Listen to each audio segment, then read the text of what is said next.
de produto para banho. Então, já muda um pouquinho, que acabamos falando tanto tempo de produtos para cabelo, né? Semana passada dentifrício, agora produto para banho, então. Tá aparecendo aí para vocês? Cosméticos Tá, para banho? professor. Tá. Beleza. Vamos lá, então. Desculpe. Então, vamos falar de cosmético para banho. A gente vai falar de três tipos de produtos só, que são os mais voltados para o banho mesmo, que são os sabonetes, os óleos para banho e os sais de banho. Tem outros produtos aí no meio hoje, né? Tem um monte de coisas diferentes, mas os que são mais voltados para banho mesmo são esses.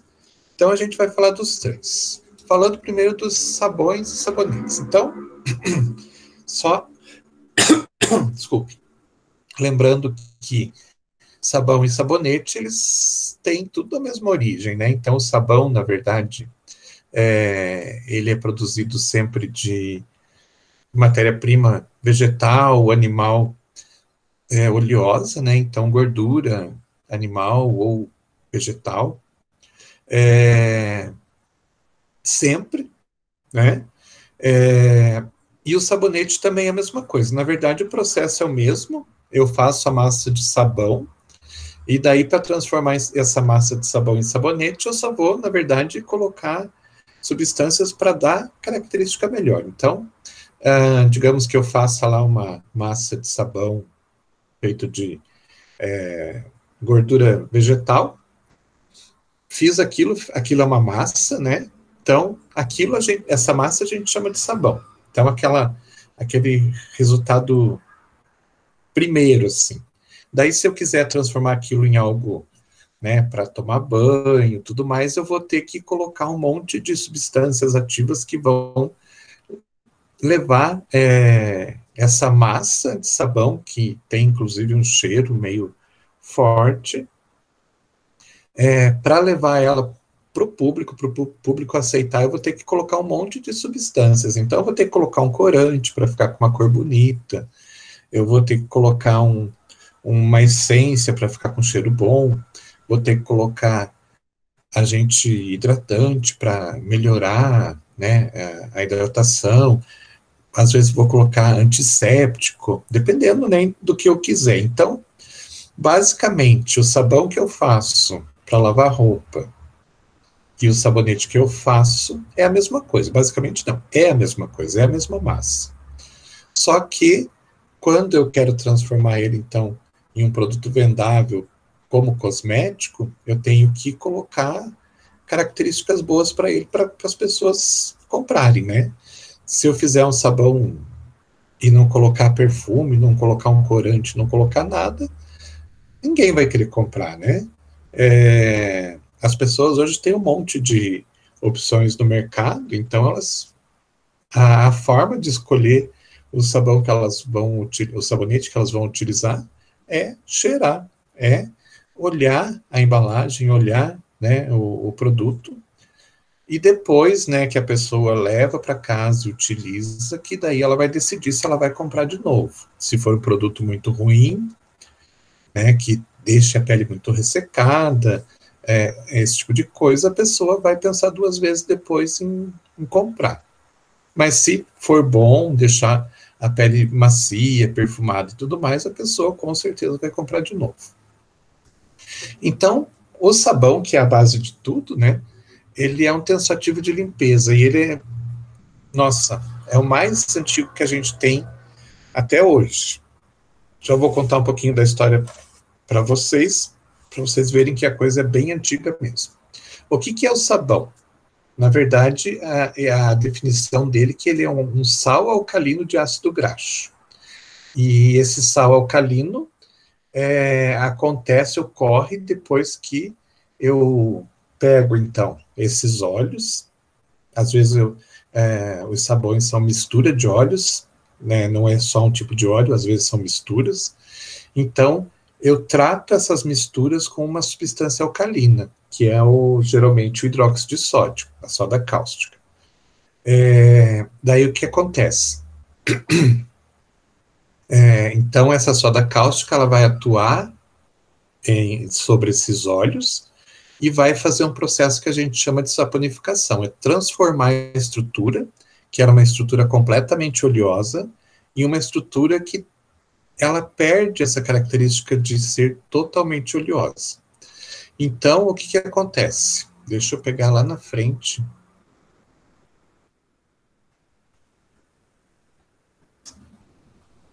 Aqui. Vou até pegar esse desenho aqui e vou colocar lá atrás.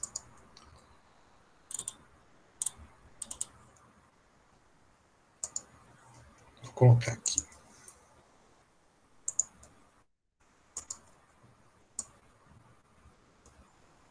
Depois eu apago isso aqui. Então, eu tenho aqui uma estrutura de um sabão. Então, basicamente, o que era? Era um óleo que tinha uma cadeia bem longa.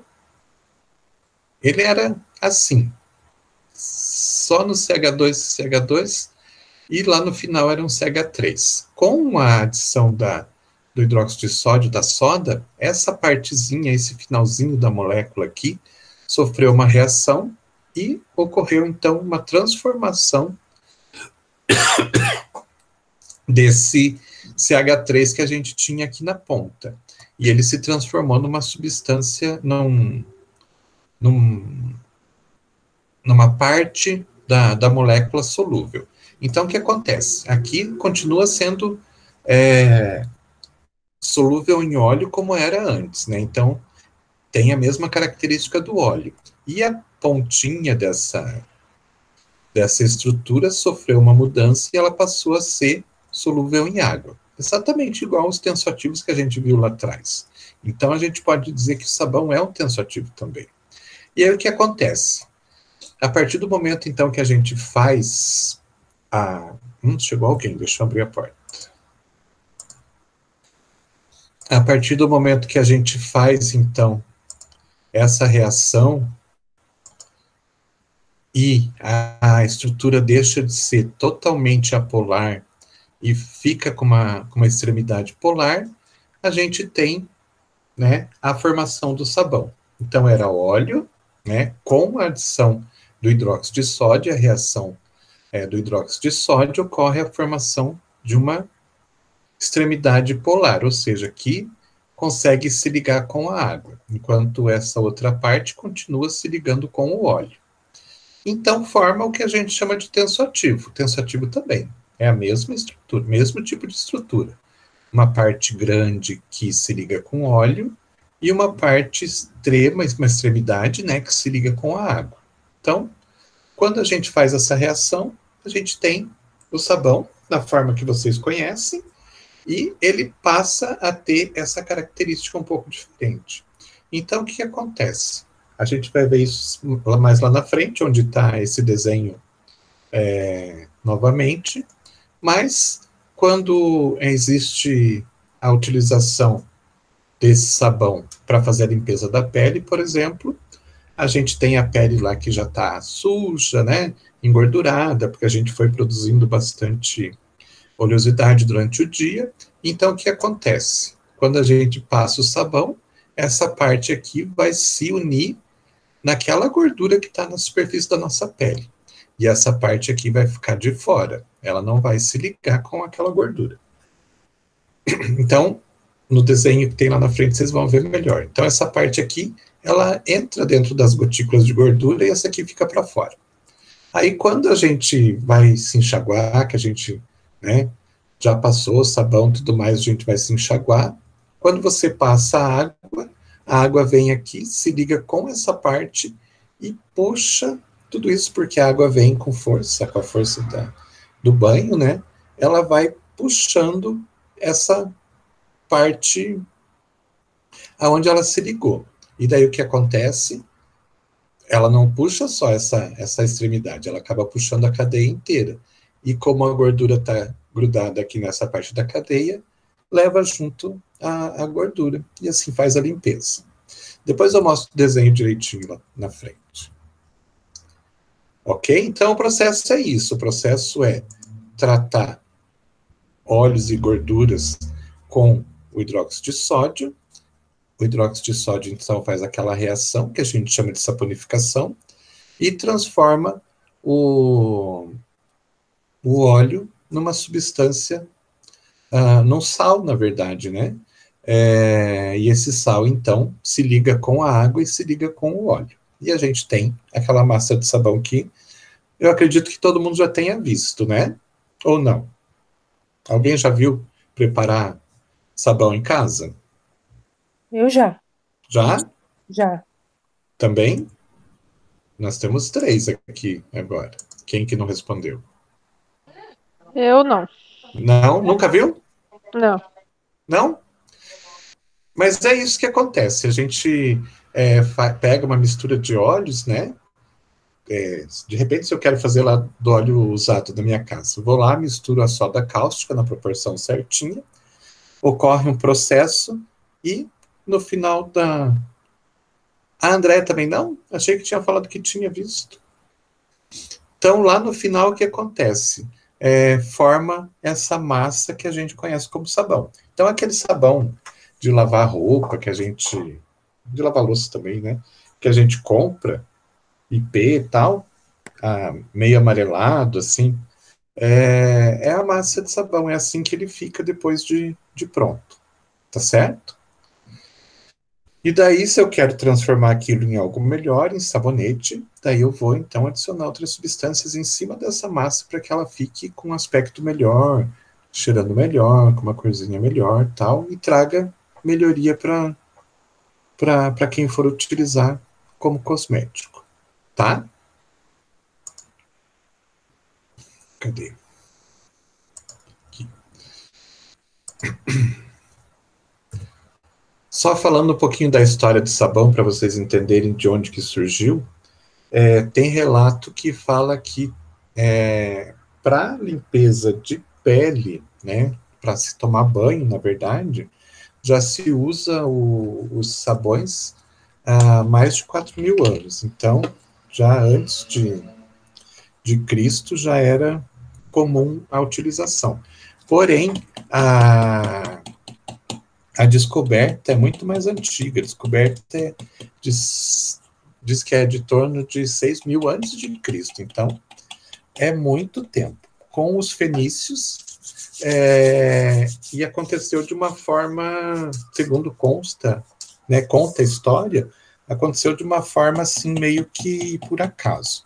O que acontecia? Os fenícios, eles criavam suas cabras e eles matavam as cabras e iam lavar a carne no rio, né? Era o processo normal de limpeza das carnes para poder fazer os processos de cozimento, secagem, para conservar as carnes. E sempre que eles faziam isso, eles iam num determinado rio e faziam esse processo. E aí, uma vez, aconteceu de um vulcão próximo da onde esses fenícios viviam, ele entrou em erupção e soltou muita cinza no ar. E uma boa parte dessa cinza foi parar nesse rio. E quando ocorre a mistura de cinza com água, a solução que acaba ocorrendo, que acaba se formando ali com essa mistura da cinza com a água, é uma solução alcalina. Então ela tem um pH bem alcalino. Não chega ao pH da soda, mas é um pH bastante alcalino. Então, dessa vez aconteceu a água do rio está bem alcalina porque estava cheia de cinza, e quando o pessoal foi fazer o processo de lavagem da carne da cabra, eles perceberam que a gordura sofreu algum tipo de reação e se transformou em uma coisa diferente. E aí, como que eles descobriram que aquilo era um sabão e que poderia auxiliar a lavar, fazer limpeza e tudo mais, eu já não sei, já é outra história. Mas conta-se que, então, ocorreu a reação da gordura da cabra com a água que estava bem alcalina e formou o sabão. E assim, a partir daquele momento, eles perceberam que poderiam fazer o sabão dessa forma, misturando então a água com a cinza e colocando em contato com a gordura. Como que descobriram que fazia, que limpava, eu não sei, mas eu sei que a história conta que foi assim que aconteceu. Aí, pulamos um bom tempo para frente, para finalmente chegar em 1878 e encontrar a primeira fábrica de sabonete de verdade. Então, até 1878, as pessoas faziam seu sabão em casa e utilizavam para lavar roupa, para lavar louça e para tomar banho. Até que esse Harley Procter, que é quem fundou a Procter & Gamble depois, né, foi quem teve a ideia de pegar aquele sabão, melhorar aquele sabão para que as pessoas passassem a perceber o ato de tomar banho com sabão uma coisa mais agradável. Então, ele começou a criar de forma industrial o sabonete, ou seja, aquela massa de sabão acrescentado de outras substâncias para dar uma característica melhor. Então, inicialmente, eu imagino que foi alguma coisa só de colocar perfume, tudo mais, para que a pessoa, né, sentisse um prazer maior em tomar banho e ficar depois com o corpo perfumado e tudo mais. E com o passar do tempo, foram descobrindo que outras substâncias podiam ser adicionadas. E só em 1980, vejam que é coisa bem recente, surgiu os sabões líquidos, os sabonetes líquidos. Então, até então, não existia esses sabonetes líquidos como a gente conhece hoje, que são tão comuns. Então, é coisa bem recente. A gente até tinha alguma coisa que era... não sei nem se dava para dizer que era um sabonete líquido, mas era uma forma de derreter o sabão em água para que ele ficasse com aspecto líquido, mas não é, na verdade, um sabão líquido. O sabão líquido só foi criado mesmo em 1980. Falando então um pouquinho de sabonete, sabonete é o produto de limpeza que a gente mais utiliza, né, para o nosso asseio, né, então, como produto cosmético, é o mais utilizado, é o mais comprado e tudo mais, e basicamente ele é um sabão que foi melhorado. Então, conforme se vai fazendo a melhoria desse sabão, a gente acaba tendo diferentes grupos de sabonetes. Então, a gente tem desde aquele sabonete que a gente chama de regular, que é o sabonete que é só a massa de sabão, aonde a gente, então, adiciona perfume, essência e mais algumas coisas para melhorar um pouquinho o aspecto, até outros tipos de sabonete mais, digamos assim, mais sofisticados que a gente tem aí no mercado. Então, na verdade, a gente classifica os sabonetes em 5 grupos. Os chamados sabonetes regular, os chamados combo ou combar, que é a abreviação de combination bar, barra com combinações, vocês vão ver por quê. O synthetic, que é o synthetic detergent, os glicerinados e o sabonete em pó. Sabonete em pó a gente nem conhece aqui no país, né? Não é utilizado mesmo. Mas vamos ver um pouquinho de cada um deles para vocês entenderem as diferenças. Então, o sabonete barra regular que a gente tem é o que representa a maior parte dos sabonetes que a gente tem aí no mercado. E eles são, então, feitos de sabão. Então, basicamente, eles são feitos de sabão. 100% massa de sabão. Então, eles são aqueles mais comuns mesmo, né? Feitos com a reação da substância alcalina com os óleos, com as substâncias oleosas, se obtém o sabão, né? Então, quando a gente vai fazer um sabonete que a gente chama de sabonete regular, a gente utiliza somente barra de sabão. Por quê? Tem outras formas, né, de melhorar isso? Tem. Então, na verdade, esses são os sabonetes mais simples. Então, são constituídos de massa de sabão somente. Característica desse sabonete. Então, eles são sabonetes que têm aquela dureza que vocês conhecem, e tem uma coisa bastante importante, que é o pH, que está na faixa de 9 ou 10, ou seja, é um pH alcalino. Por isso que esses sabonetes, quando utilizados demais,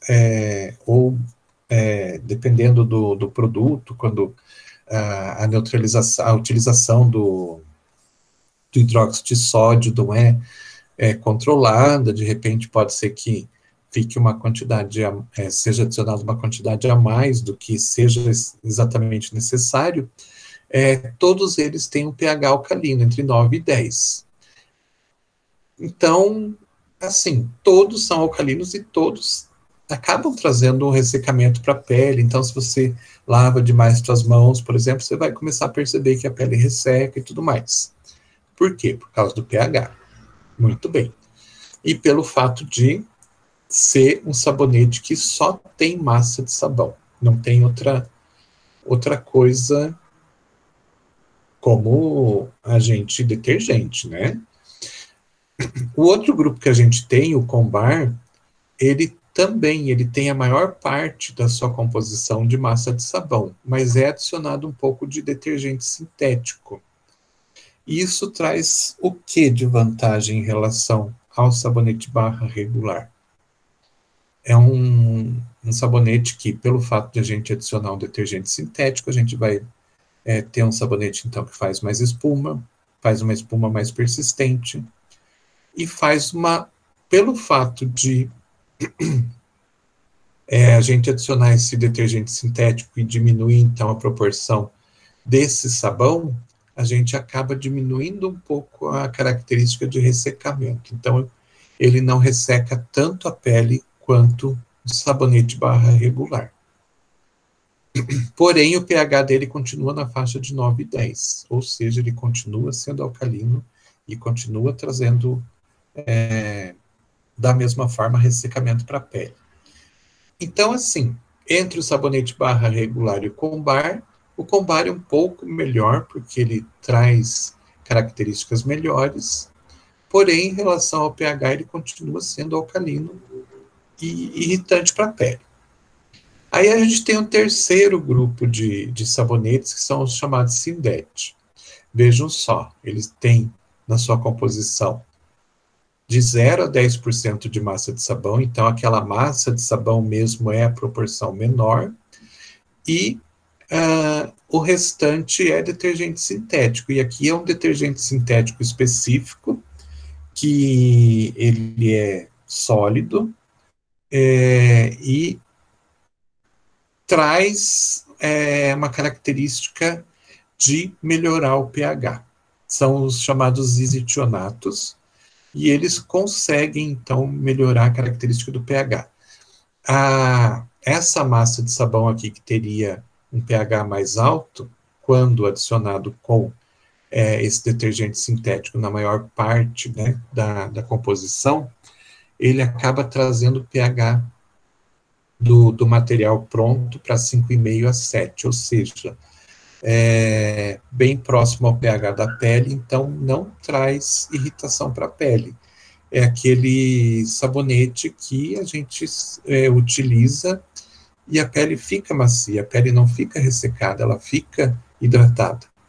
Um exemplo comum, representante desse grupo aqui, é o Dove. Então, o Dove, se vocês forem fazer a análise do pH, vocês vão ver que está nessa faixa de pH aqui. Por isso que ele não é tão irritante, por isso que ele é mais suave. E não só o Dove, mas a maior parte dos sabonetes infantis também acabam entrando dentro desse grupo aqui. Por quê? Porque eles têm, então, uma pequena quantidade de massa de sabão mesmo, e o restante, então, é tudo detergente sintético. Nesse caso, os isotionatos. Problema desse tipo de preparação. Esses isotionatos, eles não são tão compactos, então eles, quando em contato com a água, eles se dissolvem com uma facilidade maior. Você já deve ter ouvido alguém falar que o Dove é um sabonete que rapidamente ele se perde, rapidamente ele desaparece. É exatamente por isso. Mas, né, em questão de pH, ele tem uma suavidade bastante grande que os outros em barra não têm. Vamos falar do glicerinado, que ainda continua sendo em barra. O glicerinado, o que, que é? Ele é uma mistura de massa de sabão normal com uma parte de detergente sintético, muito semelhante ao Combar. A única diferença é que a gente adiciona uma quantidade grande de glicerina nessa massa, nessa mistura, e ele fica transparente. Porém, o pH continua sendo 9 ou 10. 9 a 10. Ou seja, seria mais ou menos como se eu pegasse o Combar, adicionasse glicerina, mas o pH não iria mudar. Grande desvantagem do glicerinado também, pelo fato de a gente adicionar bastante glicerina, ele deixa o sabão menos compacto, o sabão fica mais mole e ele derrete com facilidade também. Então, tanto sintético quanto glicerinado tem essa característica de se perder com facilidade. Grande diferença do sintético é que ele deixa, então, a faixa de pH bem próxima da pele. O sabonete líquido, ele é muito semelhante, a composição dele é muito semelhante à composição dos shampoos, e, como vocês perceberam lá atrás, quando a gente produz um shampoo, a gente consegue mudar o pH dele, alterar o pH dele. E aqui é a mesma coisa, então a gente consegue, no caso do sabonete líquido, alterar o pH para uma faixa de pH entre 5 e 7, então deixando o sabonete líquido menos irritante. Quando você utiliza aquele sabonete líquido, principalmente aquele, né, que está em lugares públicos, tudo mais, que são mais baratos, muitas vezes vocês vão perceber que ele resseca bastante a mão. Por quê? Porque não é feita a correção do pH de forma correta. Então, muitas vezes, esse sabonete líquido também está com pH lá em cima. Mas, de uma forma geral, a gente consegue fazer essa alteração de pH, a gente consegue puxar o pH, então a gente puxa o pH para o pH próximo da pele. Esse não tem absolutamente nada de massa de sabão e ele é completamente feito com detergente sintético. Então, aqueles mesmos tensoativos que a gente viu lá para a produção de shampoo, a gente pode utilizar aqui para a produção de sabonete líquido. E, por fim, o pó, que ele consegue ter uma faixa de pH entre 5 e 7. A gente utiliza detergente sintético em pó, junto com outras substâncias que podem trazer, então, um pH mais próximo do neutro, porém, aqui no Brasil a gente não utiliza. Então, isso aqui, no país, eu, pelo menos, desconheço qualquer empresa que fabrique sabonete em pó. Então, aqui, voltando a falar da ação dos sabões e sabonetes, né? Então, eles vão reduzir a tensão superficial entre a água e a gordura. Então, quando a gente pega essa estrutura do sabão, aqui está ela representada, ela vai se ligar, isso aqui é uma gotícula de gordura, esse meio alaranjado. Então, essas estruturas, elas se ligam, né? Então, essa parte oleosa aqui acaba se ligando na gordura, elas penetram na gordura, se ligam ali, e quando várias começam a penetrar, a tendência é empurrar, né, e deixar com que essa gotícula de gordura fique muito solta ali na superfície da pele, ela deixa de ficar agarrada, ela fica muito solta. Aí, quando passa a água do banho, a água se liga em cada uma dessas extremidades hidrofílicas da,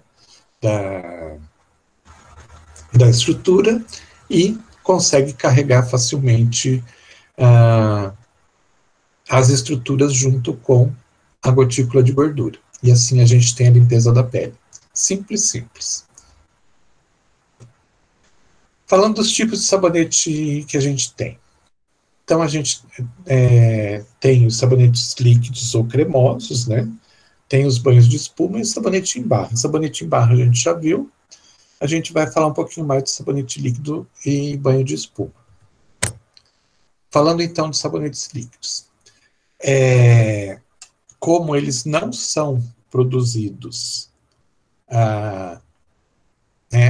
o início da produção do sabonete líquido não é a mesma da produção dos sabonetes em barra, né? Então não é com a utilização de substâncias oleosas e o hidróxido de sódio, a reação, né?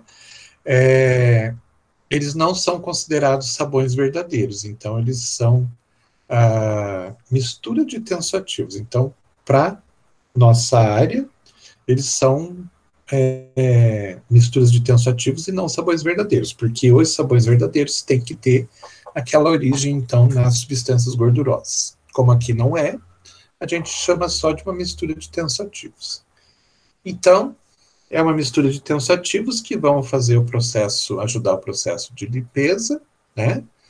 Com outras substâncias que vão trazer melhorias para esse produto. Então, eu posso adicionar agentes emolientes, que vão deixar, então, a pele mais macia. Posso adicionar agente hidratante, que vai deixar a pele mais hidratada. Posso utilizar antisséptico, se eu quiser. Posso utilizar vitaminas. Eu posso utilizar um monte de coisa. Então, na verdade, extratos de plantas e tudo mais.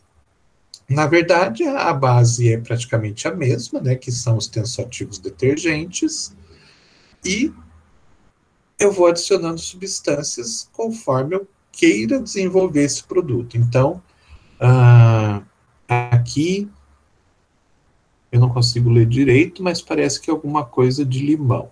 Então, provavelmente, aqui foi feito uma base de sabonete líquido, onde foi adicionado algum extrato de limão e outros produtos que vão dar características boas. Não consigo ler o que está escrito aqui. Mas cada um desses aqui, né, que fazem parte de uma mesma família, de uma mesma indústria e tudo mais, cada um deles tem características diferentes, porque foram adicionadas substâncias diferentes aqui que vão, então, diferenciar cada um deles. Um extrato, um agente hidratante, uma vitamina, qualquer coisa que mudem as características do produto. Mas a base mesmo é geralmente a mesma ou muito semelhante. Às vezes, quando a gente tem um produto que seja feito especificamente para uma pele mais seca, a gente vai diminuir, então, alguns agentes tensoativos que são mais agressivos, que retiram mais oleosidade, diminui um pouco. Se a pele é muito oleosa, a gente vai adicionar mais agente que seja mais agressivo para retirar mais oleosidade, mas de uma forma geral a gente utiliza as mesmas substâncias como base. E depois vai adicionando substâncias diferentes conforme as características que eu queira dar para aquele produto. Outro exemplo aqui, sabonete líquido e banho de espuma. Qual que é a diferença entre cada um deles? Na verdade, é a quantidade de espuma. Sabonete líquido eu vou utilizar uma pequena quantidade para colocar numa esponja para tomar banho com esse sabonete. Então, eu quero que ali na esponja faça uma quantidade boa de espuma e que eu consiga passar no corpo e acabou. Basicamente é isso. Já quando eu quero um banho de espuma, eu quero, então, encher uma banheira e que essa banheira, com agitação, ela faça uma espuma mais ou menos como aquela ali, que seja persistente, que seja uma espuma densa, tudo mais, né? Então, o que eu vou precisar? Na verdade, eu vou precisar de mais agente espumante. Eu não posso, de repente, comprar um frasco de banho de espuma e jogar o frasco inteiro na banheira. Não, eu preciso, então, utilizar também uma pequena quantidade, mas que essa pequena quantidade faça uma quantidade grande de espuma. Então, o que eu vou fazer? Aí, se eu for fazer o comparativo do sabonete líquido do banho de espuma, na verdade, no sabonete líquido eu vou ter uma quantidade menor de agente de detergente que faça espuma, e no banho de espuma ele vai ser muito mais concentrado. Então, eu vou ter que ter uma quantidade muito maior desses agentes que fazem espuma, desses tensoativos que fazem espuma. Basicamente é isso, porque eu vou utilizar cada um deles de uma forma diferente. Então, assim, muitas vezes a gente vê as pessoas,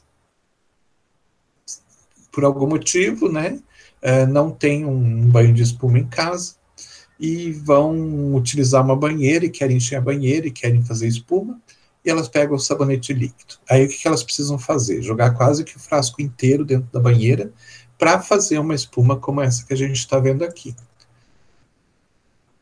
Por quê? Porque o sabonete líquido não é feito exatamente para isso. O banho de espuma que é. Com o banho de espuma, uma pequena quantidade, você tem essa espuma aqui. Mas ele foi produzido assim, com uma quantidade bastante grande de tensoativo exatamente para isso. Tensoativo espumante, né? Exatamente para isso, para que uma pequena quantidade venha fazer uma quantidade grande de espuma em um grande recipiente, no caso. Tá certo? Tipos de sabonete líquido, banho de espuma. Na verdade, eles não têm diferença em relação às substâncias que a gente pode adicionar. Então, se eu quiser fazer um sabonete líquido com agente hidratante, eu vou fazer. Se eu quiser fazer um banho de espuma com agente hidratante, eu vou fazer. O que pode mudar aí também é um pouquinho a quantidade, né? Para um sabonete líquido, que eu uso pequenas quantidades, eu vou utilizar menos na formulação, uma quantidade menor de agente hidratante, né? No banho de espuma, que eu vou utilizar uma pequena quantidade, mas que essa pequena quantidade vai estar espalhada em uma quantidade grande de água, eu vou precisar de mais agente hidratante. Então, basicamente, é a questão de um ser mais concentrado do que o outro. E os tipos de produto que a gente tem? Tanto sabonete líquido quanto a espuma de banho, eles podem ser líquidos, podem ser géis e, apesar de a gente não ter aqui no Brasil, eles poderiam até ser produtos em pó. Mas vamos nos concentrar nos líquidos e nos géis que a gente tem mais aqui no país, né? Então, a diferença aqui, na verdade, é simplesmente a viscosidade que eu quero no meu produto. Então, um sabonete líquido, o próprio nome já diz, ele é líquido, então provavelmente eu vou querer colocar ele numa saboneteira, aquelas de pump e tudo mais, e se ele for muito viscoso, ele entope a saboneteira, né? Ou, de repente, é um frasco que eu quero deixar no box do meu banheiro e que eu quero virar na esponja, e eu quero que escorra com facilidade na esponja. Não quero que escorra muito rapidamente, mas eu quero que escorra com facilidade. E então tem que ter uma certa viscosidade, mas não pode ser muito viscoso, senão ele nem sai do frasco. Então, dependendo, inclusive, da utilização dele, eu vou ter mais líquido e mais viscoso. E eu altero eu posso ter o mesmo produto, um deles pegar o mesmo produto, a mesma base. Uma eu deixo ela líquida só, então aumento um pouco a viscosidade, e a outra eu deixo na forma de gel. Colocando o que de diferente? Então, se eu quero ele mais líquido, eu vou colocar algum agente viscosificante numa pequena concentração, para que ele só, então, deixe mais viscoso. Exemplo, cloreto de sódio. Quando a gente coloca cloreto de sódio, mesma coisa aqui no shampoo. Quando a gente adiciona o cloreto de sódio, ele fica mais viscoso. Agora, se eu quero alguma coisa mais na forma de gel, mais viscoso ainda, eu vou adicionar algum daqueles agentes gelificantes que são derivados da celulose, por exemplo, como carboximetilcelulose, ou natrozol, ou carbopol, que a gente viu também atrás quando a gente falou dos géis. Então, basicamente é isso. A diferença é na viscosidade e na utilização. Né? Se eu quero algo que, de repente, eu coloque numa saboneteira, não posso colocar um gel viscoso, porque ele não vai sair da saboneteira, ele vai simplesmente entupir. Então, dependendo da necessidade que eu tenho para o produto, eu vou fazer essa variação de viscosidade. Composição. Basicamente, todos têm a composição bem semelhante à composição do shampoo. Então, a gente vai ter lá detergentes sintéticos, que podem ser aniônicos, não iônicos e anfóteros, né, que inclusive ajudam a formar espuma. Então, faço geralmente uma mistura de tensoativos com características diferentes, um pouco mais agressivo, um pouco menos agressivo, um que faz mais espuma, outro que faz menos espuma, para a gente ter um meio termo. Os agentes espessantes, então, posso utilizar o cloreto de sódio, a metilcelulose, a hidroxitilcelulose, que é o natrozol, para dar a viscosidade que eu quero. Agentes emolientes, então, agentes para deixar a pele mais macia, mais suave. Então, eu vou adicionar substâncias que trazem essa característica. Qual que é o grande problema que a gente tem? Quem traz essas características são os óleos. E se eu colocar um óleo dentro de um detergente, por exemplo, esse óleo não vai se misturar nesse detergente, ele vai ficar totalmente separado, porque ele é insolúvel. Então, o que eu preciso colocar? Substâncias que foram alteradas em laboratório e que passaram a ser hidrossolúveis. Então, eu posso utilizar, por exemplo, material graxo hidroxilado. Então, são gorduras que foram transformadas em laboratório e elas deixaram de ser oleosas e passaram a ser aquosas. Então, são gorduras solúveis em água. Polímeros quaternizados. Então, são polímeros também que eu posso adicionar para trazer uma característica melhor, como, por exemplo, aqueles polímeros, não os polímeros, mas os aminoácidos comuns que a gente utiliza aí da seda, de plantas, etc., de colágeno, de elastina, essas coisas assim. Os silicones, aqui é a mesma coisa, a gente tem o silicone como uma substância oleosa, então tem um tipo de silicone que é transformado em laboratório e ele se transforma em um silicone solúvel em água, daí a gente pode adicionar também. E derivados da lanolina, que já tem a característica de ter solubilidade em água.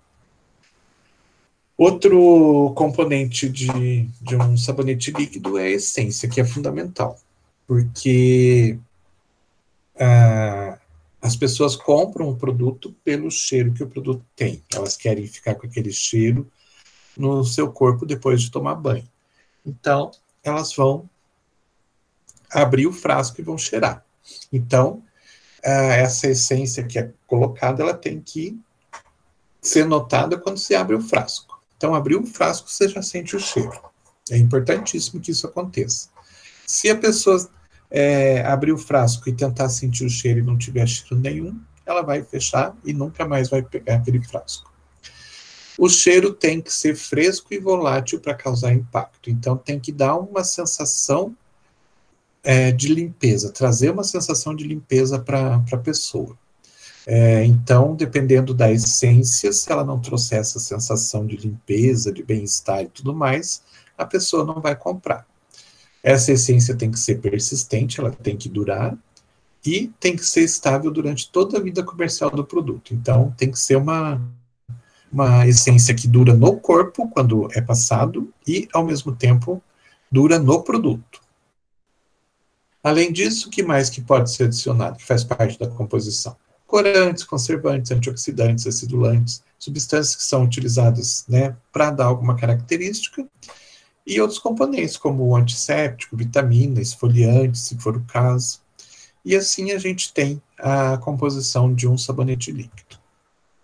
Aqui só relembrando o que a gente já viu lá atrás em relação aos tensoativos, que os tensoativos só relembrando mesmo, né, que os aniônicos, eles têm carga negativa e têm função de serem detergentes, promoverem a limpeza. Os anfóteros, que são aqueles que têm carga positiva e negativa conforme o pH onde eles estão, eles também têm essa propriedade de limpeza, porém é uma propriedade um pouquinho mais suave. Então, muitas vezes se utiliza misturar tensoativo aniônico com anfótero para deixar ele um pouquinho mais suave. E eles trazem uma característica importante que ajudam a estabilizar a espuma. Os tensoativos não iônicos são aqueles que não têm carga, eles têm baixa irritabilidade também para olhos e pele, e têm baixo poder de detergência. Então, esses são aqueles utilizados para crianças, né? Então, aqueles que não agridem nem a pele nem os olhos das crianças, porém, eles têm uma baixa detergência. Então, muitas vezes se utiliza uma mistura de tensoativo não iônico com aniônico para que acabe por ter um poder de limpeza um pouco melhor. E os catiônicos são os que têm carga positiva, então eles não são utilizados para produzir, para fazer limpeza, nada disso. As propriedades deles são um pouquinho diferentes, são antimicrobianos, então eles são utilizados em desodorantes e alguns shampoos anti-caspa, porém, lembrando que os tensoativos catiônicos, né, então que tem a carga positiva, eles são aqueles que comumente são utilizados nos condicionadores para cabelo, por causa da carga positiva que eles têm. Aqui tem uma tabelinha só para se vocês precisarem um dia que divide quem são os tensoativos aniônicos, os catiônicos, não iônicos e os anfóteros, conforme os produtos que a gente tem no mercado. Então, se um dia vocês precisarem, vocês têm essa tabelinha. Por exemplo, eu quero procurar um anfótero para fazer um shampoo. Betaína de coco, por exemplo, é utilizada para fazer shampoo infantil. Cocoamide propilbetaína para shampoo infantil também. E assim por diante. Controle de qualidade de sabonetes líquidos está muito ligado aos parâmetros físico-químicos, né? Então, o pH do sabonete líquido ideal deve ficar entre 5,5 e 6.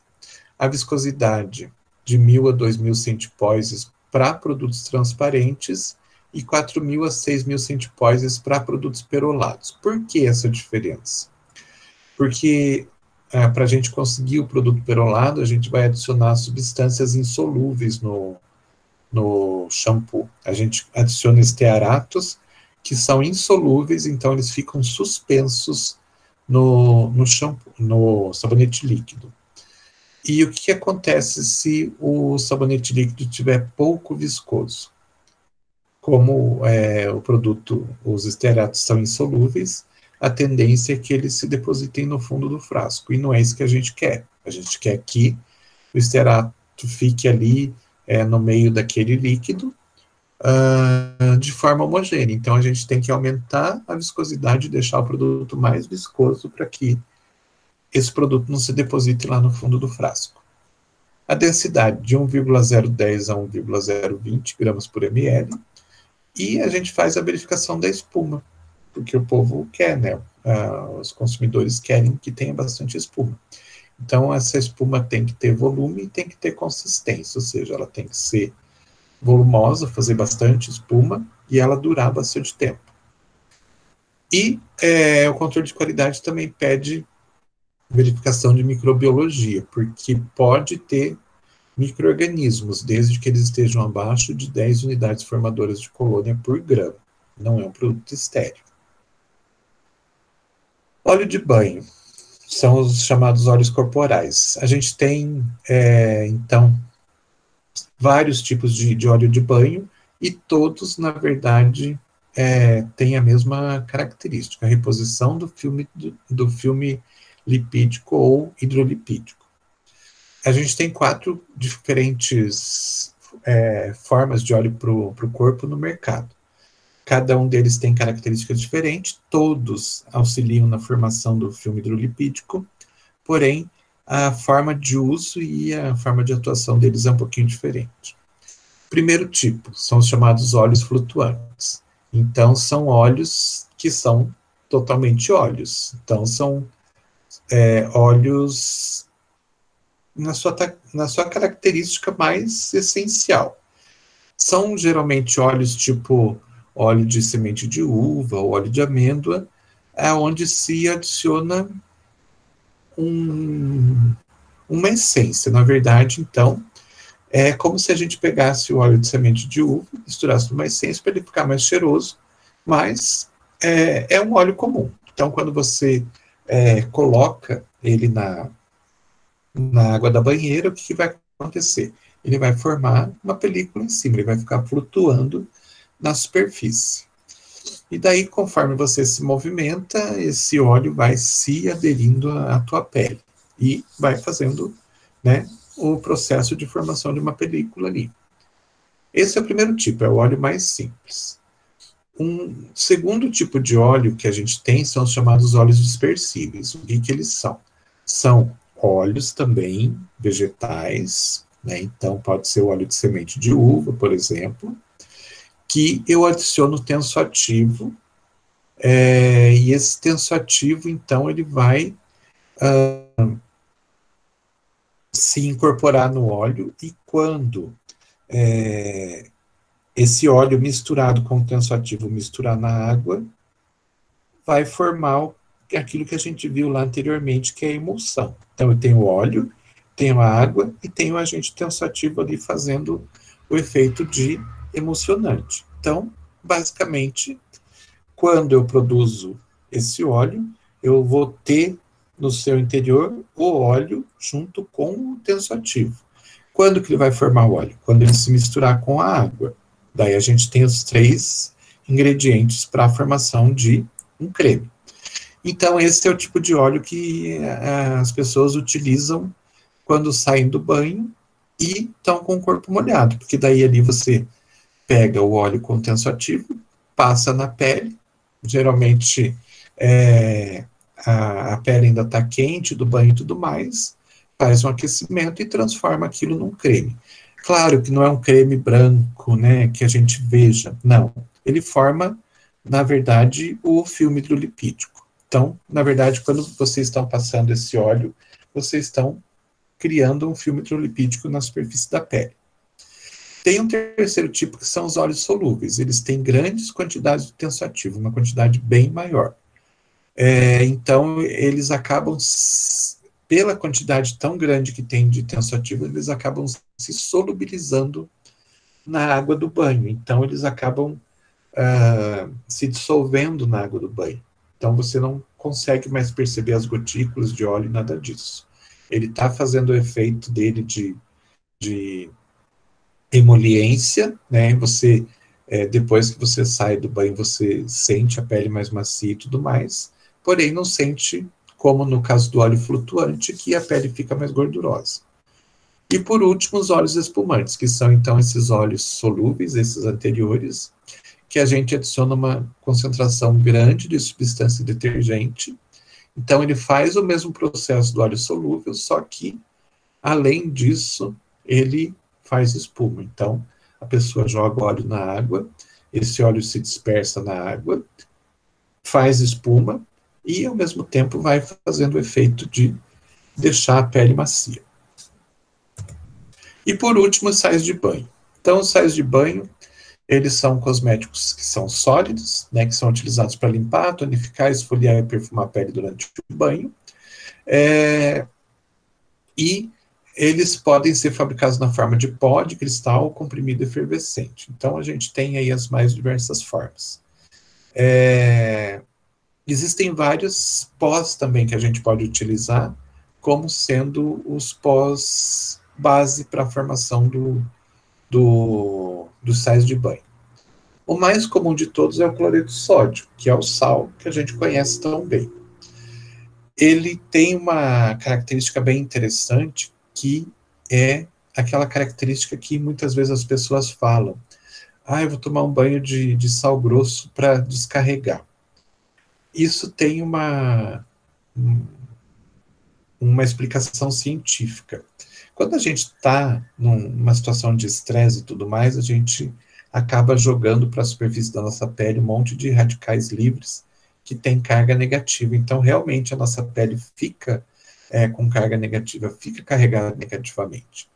E daí o que acontece? Quando a gente utiliza o sal, né, não precisa ser o sal grosso, qualquer sal faz esse mesmo efeito. Quando a gente mistura o cloreto de sódio na água, ele se dissocia em cloro negativo e sódio positivo. Então, eles se separam. E esse sódio positivo vai, então, quando a gente passa na pele, ele vai se ligar àqueles radicais livres, neutralizando os radicais livres. Ou seja, a gente faz um descarrego de verdade. Então, a gente neutraliza aquelas cargas negativas que estavam na superfície da nossa pele e traz uma melhoria para o nosso corpo. O cloreto de sódio é muito utilizado, então, para sal de banho, por isso também. Porém, ele tem um problema. Ele tem uma tendência a absorver bastante água e formar aqueles grumos, né?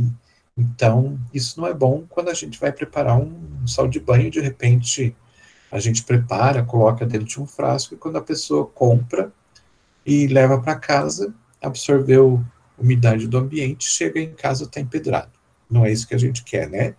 Então, a gente costuma fazer mistura com outros sais, que diminui, então, um pouco essa absorção da umidade do ambiente, como é o caso, por exemplo, do sesquicarbonato de sódio. Então, ele pode ser utilizado junto, ou pode ser utilizado até separado, porque ele não tem essa característica de se aglomerar. Então, ele deixa o produto bastante solto. O carbonato de sódio monohidratado, ele tem forma de cristal, porém, ele demora um pouco para dissolver. Tem gente que não tem muita paciência de ficar agitando o sal de banho para ele fazer a dissolução. Pirofosfato tetrassódico e tripolifosfato de sódio a gente coloca muitas vezes quando a gente tem problema de água dura. A água dura é aquela água que, principalmente a água que vem de poço artesiano, que tem uma concentração muito grande de cálcio, que pode ser potável e tudo mais, a gente pode tomar tudo, desde que esteja dentro de uma faixa, né, de concentração, porém elas dificultam algumas tarefas do dia a dia. Então, uma água que tem muito cálcio, por exemplo, você vai lavar louça, o teu detergente não faz espuma. Você vai lavar roupa, o teu sabão não faz espuma. Então, isso tudo é resultado da presença do cálcio. E o pirofosfato tetrassódico e o tripolifosfato de sódio, eles fazem o efeito de imobilizar esse cálcio e não permitir que ele faça esse efeito, então. Então, muitas vezes a gente adiciona exatamente para evitar que o produto não permita a produção de espuma, quando a gente adiciona algum agente espumante no sal de banho. Bórax possui uma suave ação detergente e são menos alcalinos que os carbonatos. Então, a gente tem vários produtos diferentes que podem ser adicionados. O lauril sulfato de sódio é um detergente, então, ele é um tensoativo com característica detergente e formador de espuma. E é um pó, então ele pode ser utilizado tranquilamente na composição de sal de banho. Corante a gente utiliza aí na faixa de 0,2 a 0,5, porque a cor é bastante importante para um sal de banho, assim como a essência, né, que é bastante importante também. A gente deve colocar aí de 3 a 10%, tomando cuidado com esses dois, porque não colocar muita essência, porque por mais que a gente utilize uma essência oleosa, ela vai começar a deixar o sal de banho com aspecto úmido. Isso não é legal para o produto. E mesma coisa o corante. A maior parte dos corantes que a gente tem aí são corantes feitos à base de água.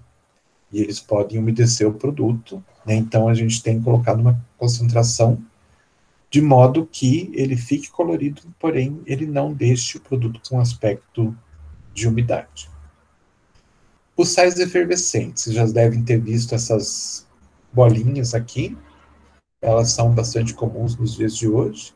Então elas são uma mistura de pós diferentes, que quando a gente coloca na água, elas começam a reagir, começam a borbulhar e formar espuma. Por quê? Porque nessa massa que foi feita aqui, a gente adiciona, então, o lauril, que é a substância que vai formar espuma, e a gente coloca duas substâncias que são o ácido, geralmente o ácido cítrico, é um ácido orgânico, mas geralmente o ácido cítrico, e bicarbonato de sódio.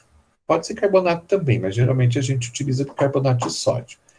Esses dois, então, o ácido e o bicarbonato, quando eles estão sozinhos aqui, juntos aqui dentro dessa massa, mas é uma massa seca, eles não sofrem reação nenhuma.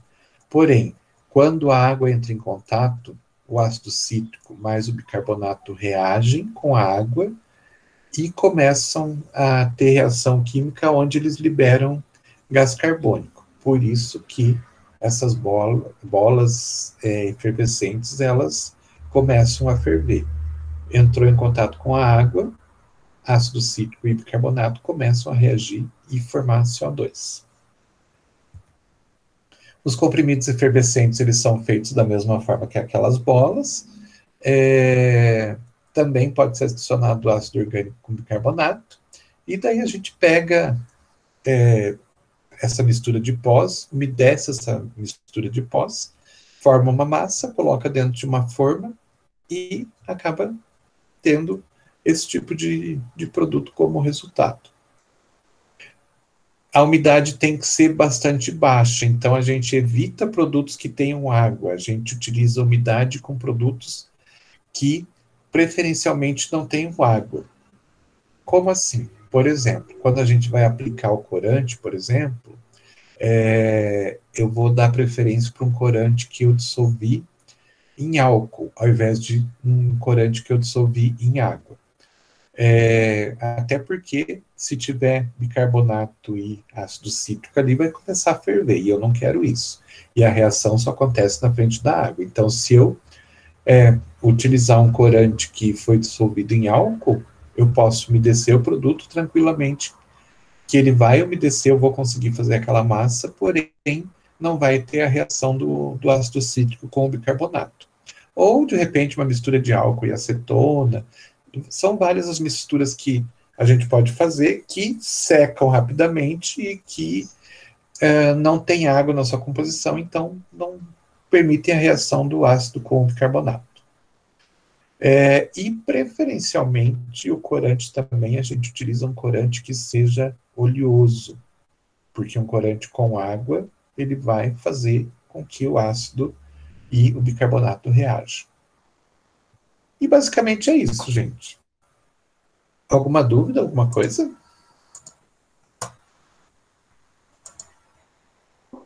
Princípio não, professor. Não? É isso. Como eu estava falando com a Vanilde no começo da aula, quero ver se a gente marca uma prática